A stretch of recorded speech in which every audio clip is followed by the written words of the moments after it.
High সবাইকে, আমি শম্পা মল্লিক চলে এসেছি একটি নতুন রেসিপি ভিডিও নিয়ে। আজকে আমি বানাবো লোটে মাছের ভুনা। লোটে মাছের ভুনা বানাতে প্রথমেই আমি এখানে দিয়ে দিয়েছি কড়াইতে সর্ষের তেল এবং তার মধ্যে একটি শুকনো লঙ্কা এবং তারপরে দিয়ে দিয়েছি দুটো বড় পেঁয়াজ কুচি, একটি টমেটো কুচি এবং কিছু পরিমাণে কাঁচা লঙ্কা কুচি।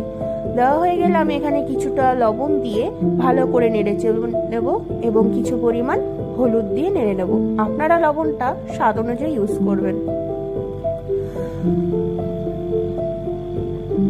হলুদ দিয়ে নাড়া হয়ে গেলে আমি এখানে হাফ চামচ মতন জিরের গুঁড়ো দিয়ে নিয়েছি। জিরের গুঁড়ো দিয়ে ভালো করে নেড়ে চেড়ে যখন তেল ছেড়ে দেবে তখন আমি এখানে হাফ কাপ জল ইউজ করেছি।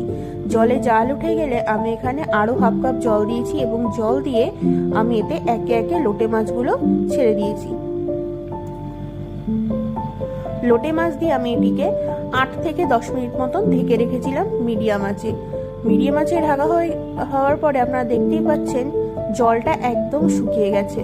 আমি ভিডিওতে যেভাবে দেখাচ্ছি দুটো কাঁটা চামচের সাহায্যে আপনারা লোটে মাছের কাঁটাটি খুবই সহজে বার করে ফেলতে পারবেন। এতে লোটে মাছের কাঁটা ভুনায় মিশবে না।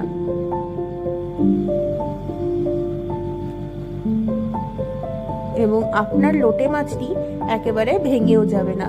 যদিও বা এটা ভুনা ভাঙবেই, কিন্তু কাটা ভুনায় থাকলে ভালো লাগে না। এবার ভালো করে মাছটিকে আমরা নেড়ে চেড়ে এর মধ্যে কিছু পরিমাণ ধনেপাতা কুচি দিয়ে নাড়িয়ে চাড়িয়ে দিয়ে দেবো 1 চামচ মতন গরম মশলা। গরম মশলা দিয়ে নেড়ে চেড়ে নিলে রেডি আমাদের লোটে মাছের ভুনা। গরম ভাতে দারুণ লাগবে খেতে। Thank you for watching. কেউ কিন্তু সাবস্ক্রাইব করতে ভুলবেন না।